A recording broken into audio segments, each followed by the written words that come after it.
L'histoire que vous entendrez aujourd'hui a commencé un jour ordinaire à la cour municipale de Pineville. Thomas Gregory, procureur fédéral expérimenté et dévoué, s'y est rendu pour résoudre une affaire simple. Contester une erreur fiscale sur une maison qui appartenait à sa famille depuis des décennies. Cependant, ce qui semblait n'être qu'une simple routine de travail s'est transformé en quelque chose de bien plus grand. Une révélation sur la façon dont des préjugés subtils peuvent façonner un système qui devrait être juste pour tout le monde. En attendant son tour, Thomas commença à remarquer quelque chose de profondément inquiétant. Les retardataires étaient traités de manière complètement différente selon qui ils étaient. Certains ont reçu de lourdes amendes, tandis que d'autres s'en sont tirés avec de simples avertissements. Il a vu des visages nerveux, se serrant la main, tenant des documents, et s'est rendu compte que beaucoup d'entre eux ne luttaient pas seulement contre la loi, mais contre quelque chose de bien plus profond, un système qui semblait jouer contre eux.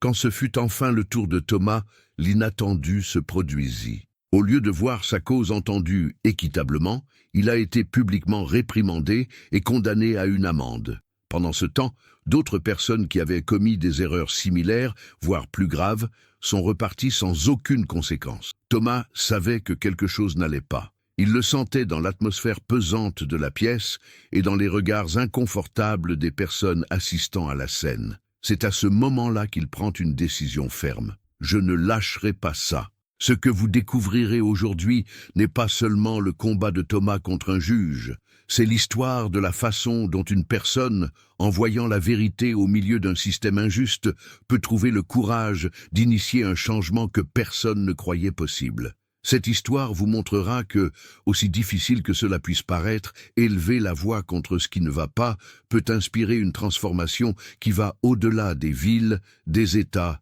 et même des pays. Si vous avez déjà eu l'impression que la justice n'était pas pour tout le monde, ou si vous pensez que quelque chose doit changer, restez avec moi. Cette histoire est pour vous. Imaginez, l'horloge indiquait exactement 8h42 lorsque Thomas Gregory a garé sa voiture devant la cour municipale de Pineville, en Louisiane. Le soleil brillait de 1000 feux et les ombres s'étendaient sur l'asphalte, comme pour avertir que le temps ne s'arrête pas. Thomas inspira profondément avant de sortir de la voiture. Il détestait être en retard. En tant que procureur fédéral, sa vie a été marquée par la discipline et la préparation. Mais ce jour-là, il semblait que l'univers avait d'autres projets. La matinée a commencé simplement, sans complications majeures. Thomas devait contester une erreur fiscale sur la maison de sa grand-mère. Cette maison n'était pas seulement un ensemble de briques et un toit.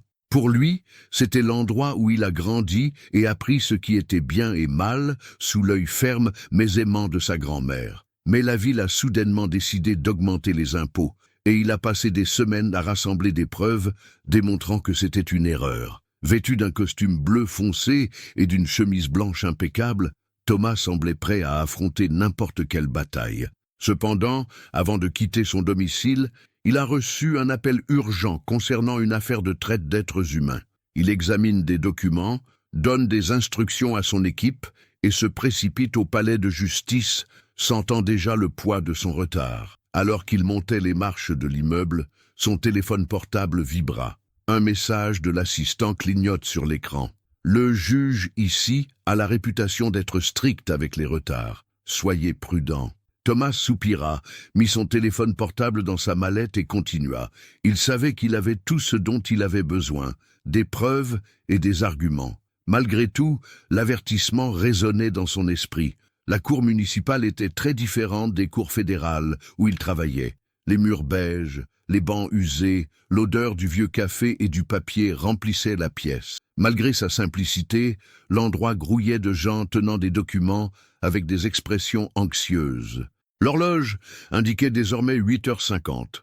Thomas avait 10 minutes pour trouver la bonne salle. Il a suivi les panneaux dans les couloirs jusqu'à ce qu'il s'arrête devant une porte avec un panneau indiquant « Chambre 204, juge Robert Lawrence Brooks ». Il ajusta sa cravate, inspira profondément et entra. La salle était presque pleine. Thomas trouva un siège à l'arrière, s'assit et ouvrit son dossier pour revoir ses notes. Quelques minutes plus tard, le juge entra. C'était un homme de grande taille, avec des cheveux argentés et des yeux qui semblaient voir au-delà de la surface. Dès qu'il franchit la porte, la pièce devint silencieuse. « Tous debout !» annonça l'officier. Thomas a tenu tête à tout le monde. Le juge a commencé à appeler des affaires avec une efficacité impressionnante, directe et directe. Thomas remarqua un homme qui arrivait en retard et, peu après, une jeune femme. Aucun d'eux n'a reçu le moindre regard du juge. Il savait que son tour viendrait. À 9h15, le nom de Thomas a été appelé. Il ramassa sa mallette et se dirigea vers le podium, essayant de paraître calme.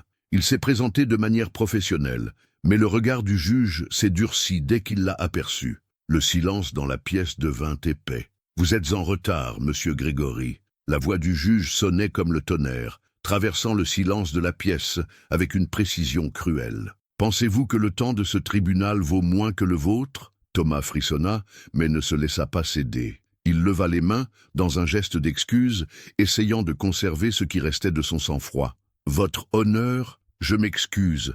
J'ai été appelé pour une urgence fédérale avant d'arriver ici. » a-t-il déclaré d'une voix tendue mais toujours respectueuse, essayant de se retenir sous le poids de la désapprobation. Le juge Brooks n'a montré aucun signe de clémence. Ses yeux étaient glacés, impitoyables. Les excuses n'effacent pas le fait que vous avez manqué à ce qui devrait être le plus simple des devoirs, la ponctualité. Ce tribunal exige l'ordre et le respect. Si vous ne pouvez même pas offrir cela, je vous suggère de repenser vos priorités. La tension dans la salle montait, l'air se chargeait de l'énergie d'un affrontement imminent.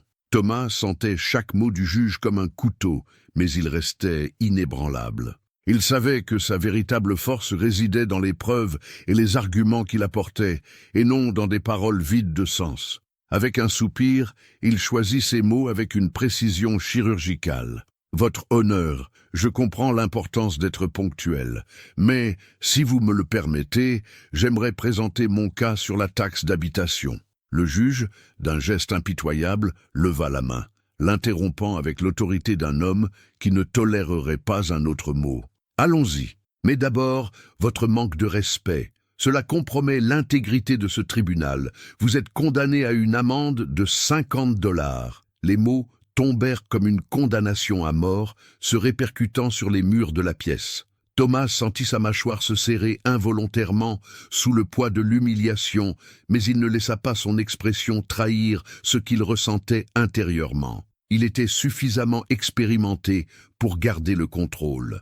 Tout autour, le murmure grandissant indiquait que le public ressentait l'impact de chaque mot. Prenant une profonde inspiration, il réessaya. « Votre honneur, je peux vous expliquer, mais le juge n'a laissé aucune place. » D'un coup de marteau impitoyable, il déclara « Considérez cela comme une leçon de respect, monsieur Grégory. La leçon est que dans ce tribunal, l'ordre et le respect passent avant toute justification. » Thomas retourna à sa place, mais maintenant son esprit s'emballait. Il ne s'agissait pas seulement d'un retard, il y avait quelque chose de plus. Il regarda autour de lui et vit les autres personnes qui étaient également arrivées en retard. Une jeune femme, distraite sur son téléphone portable, n'avait même pas été remarquée par le juge. Un homme qui a présenté sa cause sans interruption ne semble avoir fait l'objet d'aucune réprimande. La différence de traitement était évidente. Thomas savait qu'il ne pouvait pas ignorer ce qui se passait. L'esprit emballé, il ouvrit le dossier, non pas pour examiner les documents fiscaux, mais pour noter tout ce qu'il voyait. Son stylo parcourait rapidement le papier, tandis qu'il enregistrait chaque détail. Le tribunal avançait à son rythme, mais Thomas ne pouvait détacher ses yeux de l'injustice dont il venait d'être témoin. Cette amende de 50 $ ne ressemblait pas à une leçon, mais plutôt à une punition arbitraire. Finalement, son nom fut rappelé. Il se leva lentement, marchant d'un pas régulier vers le podium. Le juge lui lança un regard dur, comme pour le mettre au défi de montrer le moindre signe de faiblesse. Mais Thomas était prêt. « Votre honneur, j'ai ici tous les documents qui prouvent l'erreur de taxe foncière. Cette maison appartient à ma famille depuis des générations. L'augmentation d'impôts de 30% est incompatible avec les évaluations fiscales précédentes et a été imposée sans aucune notification formelle, » a déclaré Thomas, la voix ferme mais tendue. Il ouvrit sa mallette avec précision, exhibant des documents organisés, comme si chaque feuille était une défense contre le poids de l'accusation qu'il ressentait. Il désigna une page spécifique, comme si c'était la clé de sa rédemption. Voici les avis d'imposition originaux, cohérents depuis 5 ans. La récente augmentation est totalement injustifiée. Le juge Brooks, cependant, s'appuya en arrière sur sa chaise avec un sourire ironique.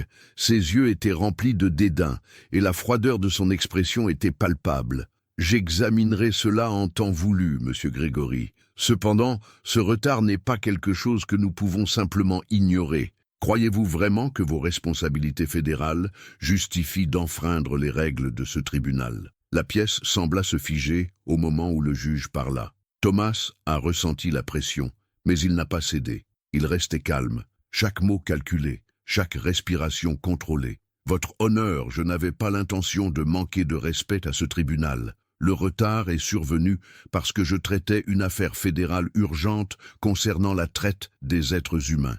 Je crois que tout le monde ici comprend la gravité de la situation et la nécessité d'une action immédiate. » Les yeux du juge se plissèrent, mais il garda un ton rigide, comme si ses paroles étaient une sentence irrévocable. « Vos priorités, aussi nobles soient-elles, ne justifient pas d'enfreindre les règles. Les règles existent pour une raison. » C'était comme s'il disait que rien de ce que disait Thomas n'avait d'importance, comme si, malgré tous ses efforts, il ne parviendrait jamais à briser le mur d'indifférence érigé devant lui. Thomas ressentit une bouffée de frustration, mais il se força à ne pas céder. Je savais que l'enjeu était bien plus important que ce qui se passait là-bas. Il prit une profonde inspiration, retenant la colère qui menaçait d'émerger, mais maintint sa posture. Le tribunal semblait suspendu dans le temps, lorsque le juge Brooks, avec l'autorité d'un homme qui croyait que sa parole était la seule qui comptait, déclarait « Les règles s'appliquent également à tout le monde ici. »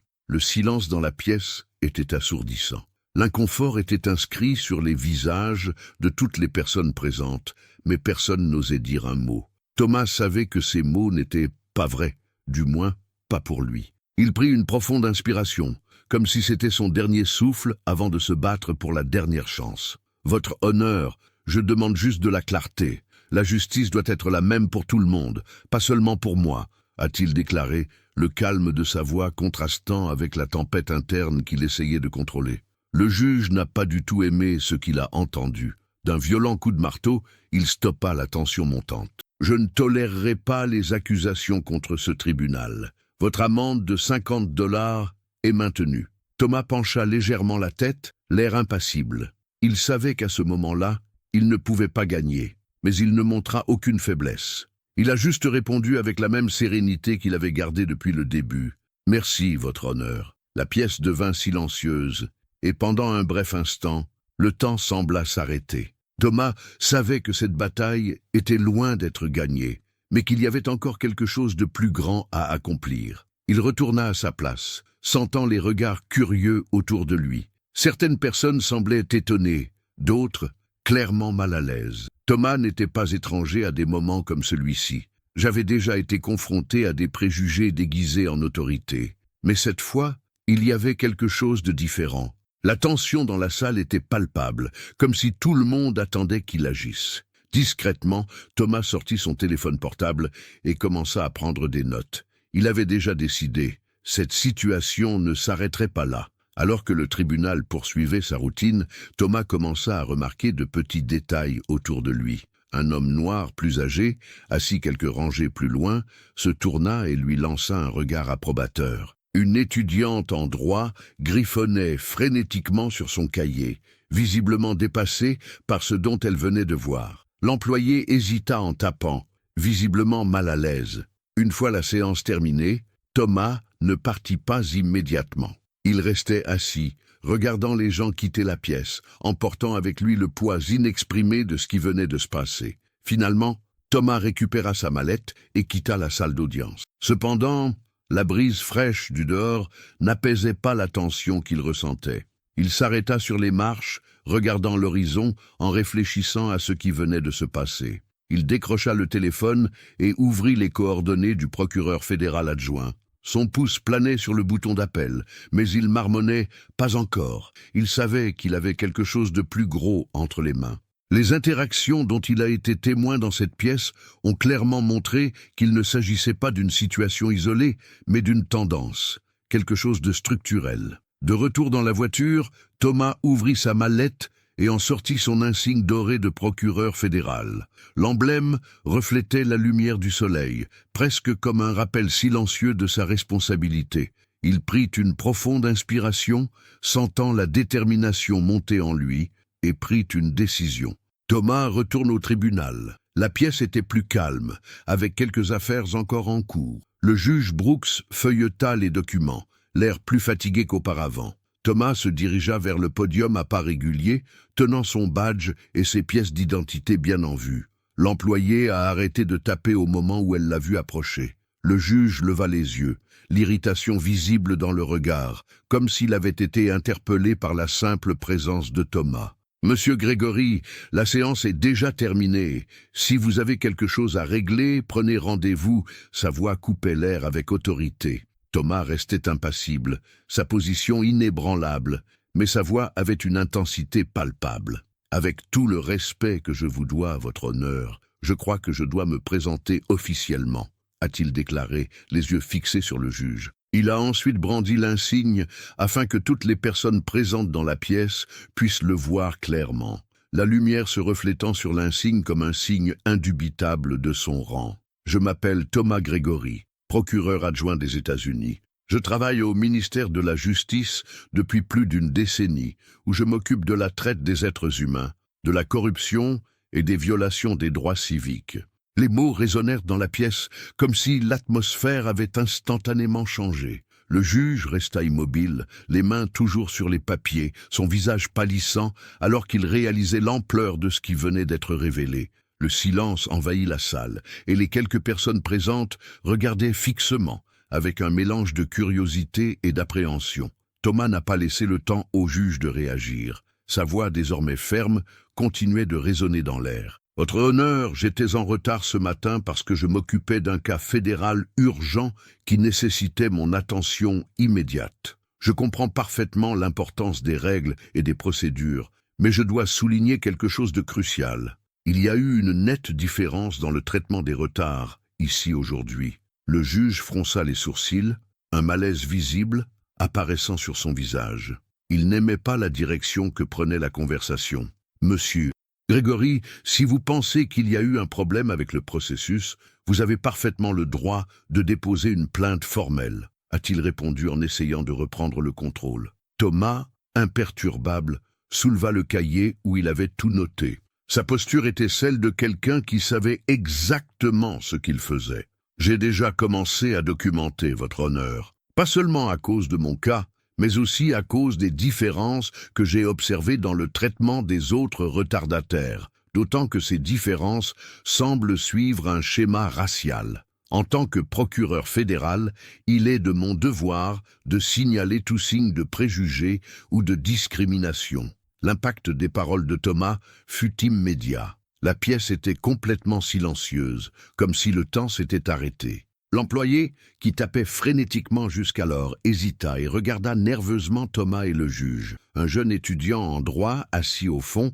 griffonnait des notes à toute vitesse, visiblement fasciné par ce qui se passait. Le juge, manifestement mal à l'aise, s'adossa au dossier de sa chaise, essayant de retrouver son calme. Ce tribunal prend ses questions très au sérieux. Si vous pensez qu'il y a eu une erreur, je vous suggère d'utiliser les canaux appropriés pour y remédier, a-t-il déclaré, la voix désormais moins confiante. Thomas a placé l'insigne sur le podium, soulignant encore plus sa position. « J'ai l'intention de le faire, votre honneur, mais je crois que ce moment est aussi une opportunité de réflexion pour nous tous. Nous devons veiller à ce que les principes d'équité et d'égalité soient respectés dans tous les tribunaux, et pas seulement dans les documents. » La tension dans la salle était presque palpable. Pour la première fois, le juge Brooks, connu pour sa position inflexible et imbattable, semblait incertain.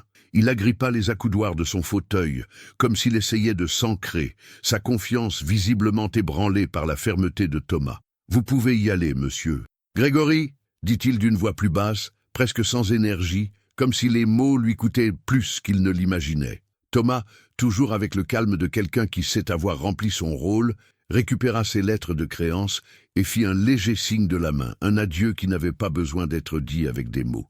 Juste au moment où il s'apprêtait à franchir la porte, il se retourna et d'un ton qui portait une promesse dit « Merci, votre honneur. Je veillerai à ce que cela soit traité correctement. » La porte se referma derrière lui et la pièce resta silencieuse, le poids de la tension toujours suspendu dans l'air. Alors que Thomas descendait les marches du palais de justice, il savait que ce n'était que le début. Il ne se battait pas seulement pour lui-même, mais aussi pour tous ceux qui faisaient silencieusement face à l'injustice.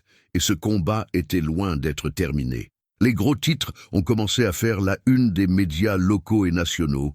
Préjugé au tribunal de Pineville, le procureur fédéral affronte le juge. L'histoire de Thomas Grégory défiant le juge Brooks s'est rapidement répandue, prenant des proportions qu'il n'avait jamais imaginées. En dehors de la salle d'audience, Thomas restait concentré. Il savait que l'affaire dépassait son expérience personnelle. Même si les journalistes le contactaient constamment pour des interviews, il a choisi de rester réservé et de se concentrer sur l'enquête. Les rapports continuaient à arriver. La communauté de Pineville, initialement hésitante, commence à s'ouvrir. Les personnes qui ont été confrontées à des situations similaires se sont senties encouragées par la position de Thomas. Parmi les rapports, des histoires d'injustice frappantes. Une femme noire a été condamnée à une lourde amende pour avoir traversé en dehors de la voie, tandis qu'un homme blanc, dans la même situation, a été simplement averti. Un jeune homme noir a été sévèrement réprimandé pour son retard, tandis qu'un autre accusé blanc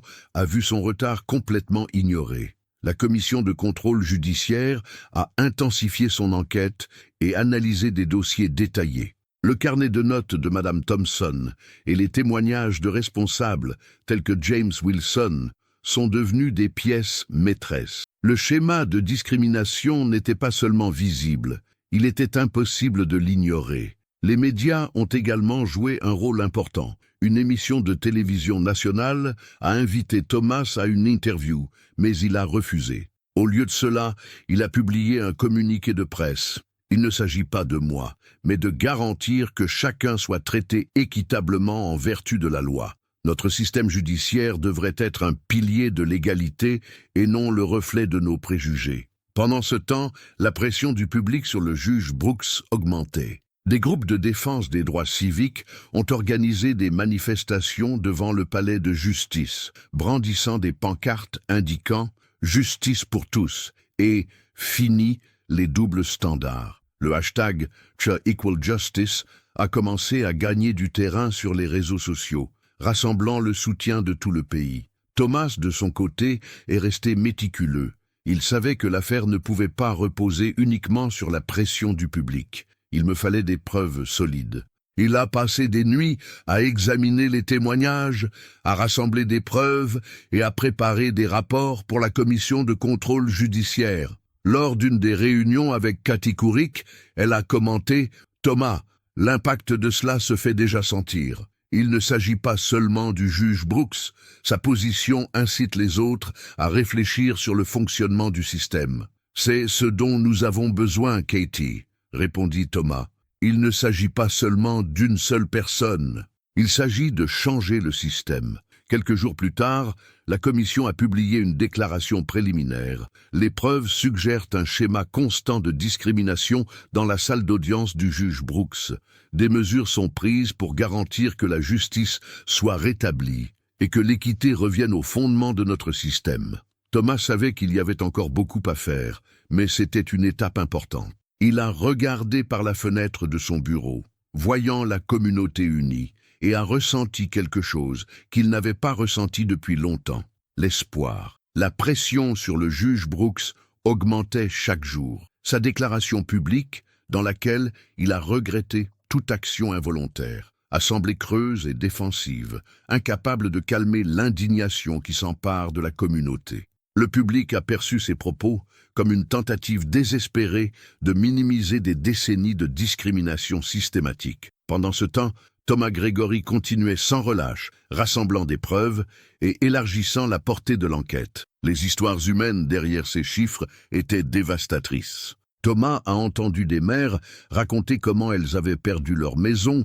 à cause d'amendes exorbitantes et injustes, des jeunes subissant le poids de l'humiliation publique devant les tribunaux et des travailleurs luttant pour payer des pénalités disproportionnées pour des infractions mineures. Chaque rapport renforçait la certitude qu'il ne s'agissait pas d'un problème isolé, mais d'une partie de quelque chose de beaucoup plus vaste et profondément enraciné dans le système.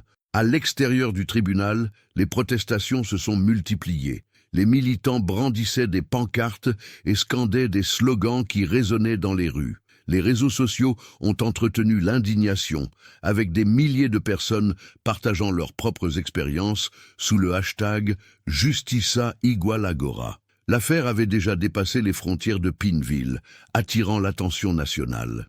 Les programmes télévisés, des articles et des débats ont remis en question l'impartialité du système judiciaire, tandis que des groupes de défense des droits civiques se sont mobilisés pour offrir leur soutien aux victimes des décisions du juge. Pendant ce temps, l'enquête contre Brooks progressait rapidement. La commission de contrôle judiciaire, sous la pression de l'attention du public, a travaillé jour et nuit pour analyser les dossiers judiciaires. Le rapport final, publié quelques semaines plus tard, était dévastateur. Il est devenu évident que les accusés noirs étaient condamnés à des amendes et à des sanctions disproportionnées, tandis que les accusés blancs bénéficiaient d'un traitement plus clément. Des avantages, tels que des acomptes ou des réductions d'amendes, n'étaient presque jamais accordés aux minorités. Et le comportement du juge devant le tribunal démontrait un schéma répété de préjugés et de manque de respect. Lorsque le rapport a été publié, Brooks a été démis de ses fonctions et a fait face à la possibilité d'accusations criminelles pour violation des droits civiques. La pièce où il commandait autrefois avec autorité était désormais vide, et sa silhouette autrefois imposante n'était plus que le symbole d'un système défectueux. Thomas, à son tour, évitait autant que possible l'attention qu'il recevait. Bien que réticent, il savait qu'il était devenu un symbole de la lutte pour la justice. Dans une rare déclaration publique, il a déclaré avec fermeté « Je ne l'ai pas fait pour la reconnaissance. Je l'ai fait parce que tout le monde mérite un système juste, sans distinction de couleur, de classe ou d'origine. La justice ne peut pas être un privilège, elle doit être un privilège. Droite. » Alors que la ville était encore en train de traiter les conséquences de l'affaire, le changement était déjà évident. Les personnes qui avaient autrefois peur de parler ont désormais trouvé le courage de partager leur histoire. Des organisations se sont mobilisées pour exiger des réformes du système et de nouvelles enquêtes ont été ouvertes dans les tribunaux voisins. À l'extérieur du palais de justice, Thomas observait la foule. Je savais que ce combat était loin d'être terminé. Mais je sentais que quelque chose avait changé. La justice, qui paraissait si souvent lointaine et inaccessible, commençait enfin à se faire entendre. Et aussi épuisé soit-il, Thomas savait qu'il avait commencé quelque chose que personne d'autre ne pouvait arrêter. Thomas, même au milieu de toute la tourmente, est resté concentré. Il a poursuivi son travail de procureur fédéral tout en faisant face au flot de messages arrivant de partout au pays. Certains étaient solidaires. D'autres émanaient de personnes partageant des histoires similaires de discrimination devant les tribunaux.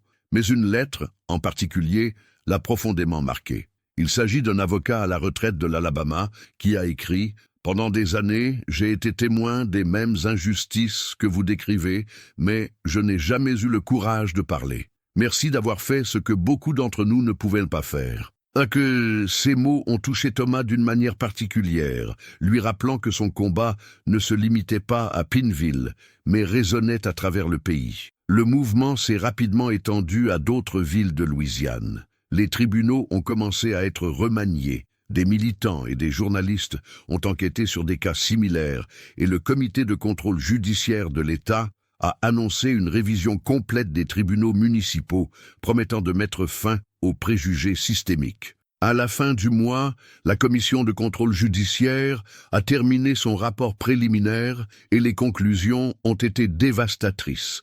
Les actions du juge Brooks n'étaient que la pointe de l'iceberg d'un problème plus vaste et profondément enraciné. Le rapport appelle à des changements immédiats, tels qu'une formation obligatoire contre les préjugés pour les juges, des audits réguliers des décisions et la création de comités de contrôle indépendants.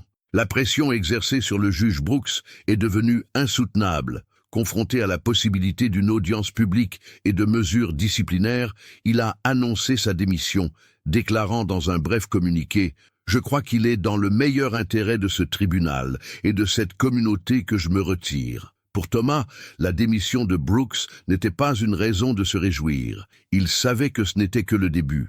Le vrai travail ne faisait que commencer. Alors que les rénovations sont en cours, Thomas a été invité à partager son expérience dans des facultés de droit, des forums communautaires et des conférences. Il est devenu une source d'inspiration pour les jeunes avocats, en particulier ceux issus de groupes sous-représentés qui croient désormais pouvoir faire la différence. Lors d'un de ces événements, un étudiant en droit noir s'est approché de Thomas après le discours et lui a dit « Vous m'avez montré que la loi n'est pas seulement une question de règles, mais aussi de personnes.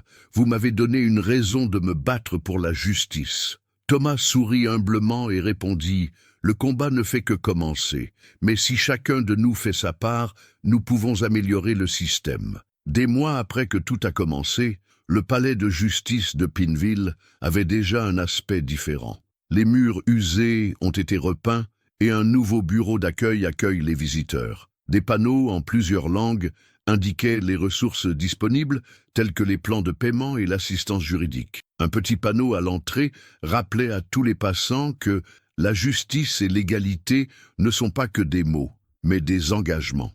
À l'extérieur, une nouvelle pancarte a été placée près de l'entrée, indiquant « l'égalité de justice et le droit de tous ». À l'intérieur, les changements étaient encore plus visibles. Le juge Brooks n'était plus là. Il était parti discrètement après sa démission, et le responsable était désormais un juge plus jeune, connu pour son équité et son impartialité. Mais le plus important n'était pas seulement le changement des juges.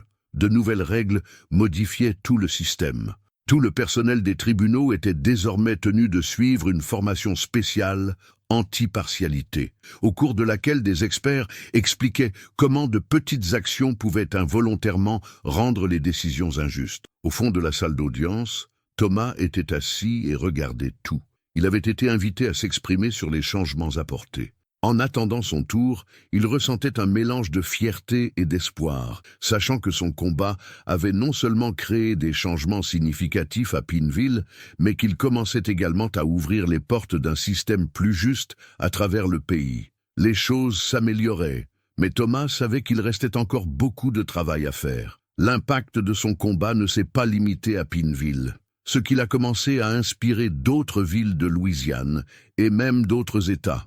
Les conseils judiciaires ont commencé à revoir leur système en accordant une attention particulière aux disparités raciales et sociales dans l'issue des affaires. Des groupes ont été formés pour surveiller les tribunaux, composés d'avocats, de défenseurs communautaires et même de personnes ayant déjà subi des procès. Dans le bureau de Thomas Gregory, le ticket qu'il avait reçu ce matin fatidique était accroché au mur, non pas comme un trophée, mais pour rappeler pourquoi il avait décidé de se battre. Sous le billet se trouvait une photo d'un événement récent. Un groupe de jeunes étudiants en droit qui avaient créé une clinique des droits civiques en son honneur. Ils étaient souriants, pleins d'espoir, et Thomas se sentait responsable d'inspirer encore plus cette génération. Dans la communauté, les effets de la lutte de Thomas étaient visibles. James Wilson, le greffier du tribunal qui a travaillé avec le juge Brooks, dirige désormais une formation anti-préjugés pour les nouveaux employés. Au cours d'une séance, il a déclaré « Notre travail ne consiste pas seulement à maintenir l'ordre, il s'agit de veiller à ce que tous ceux qui entrent ici soient traités avec dignité. Si vous voyez quelque chose qui ne va pas, parlez-en. Se taire équivaut à être d'accord. » Le sénateur Thompson, qui avait déjà été témoin de tant d'injustices devant les tribunaux, a été promu et supervise désormais un programme dédié aux pratiques éthiques dans le système judiciaire, garantissant que les erreurs du passé ne se reproduisent plus. Thomas a également commencé à enseigner dans une faculté de droit, où il enseigne l'éthique et les droits civils dans le système judiciaire. Ses élèves étaient inspirés par son histoire et posaient toujours des questions. Dans l'un de ses cours, un étudiant tenant un cahier rempli d'idées demandait « Professeur, que pouvons-nous faire pour rendre le système plus juste ?» Thomas réfléchit un instant et répondit « Écoutez, écoutez les gens qui passent devant les tribunaux. Écoutez les gens qui ont peur de parler. Le vrai changement commence lorsque nous écoutons. Bien entendu, tout le monde n'était pas satisfait des changements. Certains avocats et juges se sont plaints du fait que les nouvelles règles limitaient leur autorité. Mais les résultats parlent d'eux-mêmes. En un an, les différences raciales en matière d'amende et de peine se sont considérablement réduites. Au palais de justice de Pineville, les gens ont commencé à se sentir plus respectés et les demandes de plans de paiement ont été approuvées plus fréquemment. Pour Thomas, les moments les plus touchants étaient ceux où les gens venaient vers lui pour lui dire merci. Un jour, un homme noir plus âgé, qui était au tribunal le matin où tout a commencé, est revenu juste pour lui parler. « Cela fait 40 ans que je viens ici, » dit l'homme, ému. « J'ai vu tellement d'injustices, mais je n'aurais jamais pensé vivre assez longtemps pour voir quelqu'un dire que ça suffit. Merci de nous donner de l'espoir. » Ces mots ont rappelé à Thomas que son combat n'était pas seulement pour une seule affaire, mais pour la justice pour tous. Il était au bureau lorsqu'il reçut une lettre d'un jeune défenseur public de Chicago. Cet avocat avait lu l'histoire de Thomas et, inspiré par son courage, a décidé d'ouvrir une enquête sur la partialité des tribunaux locaux. La lettre se terminait par une ligne qui touchait une corde sensible. « Votre position m'a rappelé pourquoi je suis devenu avocat en premier lieu. » Thomas a lu la lettre 2 fois, sentant le poids des mots, puis l'a soigneusement placée dans un dossier intitulé « Impact ». Il se rassit sur sa chaise, laissant le moment s'installer. Il savait que ce n'était pas à propos de lui, ça n'avait jamais été le cas. Il s'agissait des innombrables personnes dont les voix avaient été ignorées pendant si longtemps. Maintenant, enfin, ces voix étaient entendues. Des mois plus tard, Thomas est revenu dans la salle d'audience où tout a commencé, mais cette fois, ce n'était pas pour une affaire ou une enquête. Il avait été invité à un événement très spécial, l'ouverture d'un nouveau centre d'éthique judiciaire, créé en partie grâce à ses efforts. Lorsqu'il est monté sur le podium, il a regardé la foule devant lui. Les juges, les avocats, le personnel judiciaire et les membres de la communauté ont rempli la salle, leur visage d'un mélange d'attente et de gratitude. Thomas a commencé à parler, sa voix calme mais pleine d'émotion.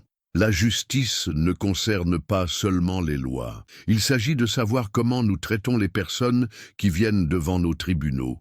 Il s'agit d'une équité, d'une dignité et d'un respect. Et surtout, il s'agit de garantir que chaque personne, peu importe qui elle est, sait que la voix compte. La pièce a éclaté en applaudissements, mais Thomas ne s'est pas concentré sur le son.